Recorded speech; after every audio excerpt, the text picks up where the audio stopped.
कहते हैं रात के सन्नाटे में जो आवाजें सुनाई देती हैं वो हमेशा हवा नहीं होती। कभी कभी वो किसी ऐसे की होती हैं जो बहुत पहले इस दुनिया को छोड़ चुका है।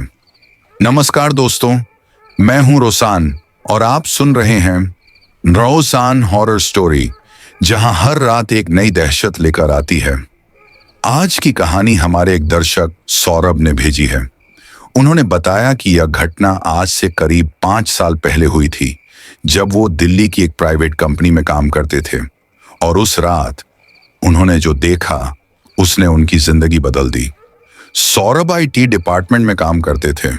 कंपनी का काम अक्सर रात तक चलता था, लेकिन उस दिन बाकी सब जल्दी चले गए। सिर्फ सौरभ रह गए, क्योंकि उन्हें एक जरूरी रिपोर्ट पूरी करनी थी।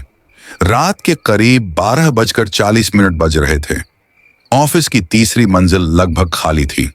बस एक पुराना एसी चल रहा था और ऊपर से ट्यूबलाइट टिमटिमा रही थी। वो अपने हेडफोन लगाकर टाइपिंग कर रहे थे, तभी अचानक सिस्टम की स्क्रीन ब्लैंक हो गई। काला पर्दा और उस पर 1 सेकंड के लिए कुछ अजीब सी परछाई झलका।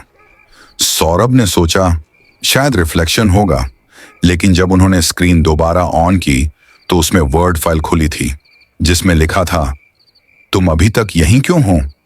वो डर गए। उन्हें लगा किसी ने मजाक किया है। उन्होंने चारों तरफ देखा। पूरा फ्लोर खाली था। सिक्योरिटी गार्ड नीचे गेट पर बैठा था। उन्होंने फाइल बंद की और फिर से काम में लग गए। पर कुछ सेकंड बाद वही फाइल अपने आप खुल गई और अब उसमें लिखा था, मैं भी यहीं था, रात की शिफ्ट में। सौरभ का माथा ठंडा पड़ गया। उन्होंने झट से प्लग निकाला और कुर्सी से उठे। तभी पीछे से किसी के चलने की आवाज आई। टप टप टप। उन्होंने पीछे मुड़कर देखा, लेकिन हॉलवे में कोई नहीं था। बस मीटिंग रूम की लाइट जल रही थी, जबकि उन्होंने याद था वो कुछ देर पहले बंद कर चुके थे। डर के बावजूद वो आगे बढ़े, दरवाजे तक पहुंचे और धीरे से उसे खोला। अंदर का नजारा देखकर उनके पैरों तले जमीन खिसक गई। वहां एक पुराना कंप्यूटर चल रहा था, जिसकी स्क्रीन पर किसी ने वही रिपोर्ट टाइप कर रखी थी जो सौरभ आज रात बना रहे थे। लेकिन उस कुर्सी पर कोई नहीं था। हवा में हल्की सर्दी बढ़ने लगी। तभी उनके लैपटॉप से आवाज आई, डोंट स्टे हियर। उन्होंने झट से सब कुछ बंद किया और नीचे भागते हुए सिक्योरिटी गार्ड के पास पहुंचे।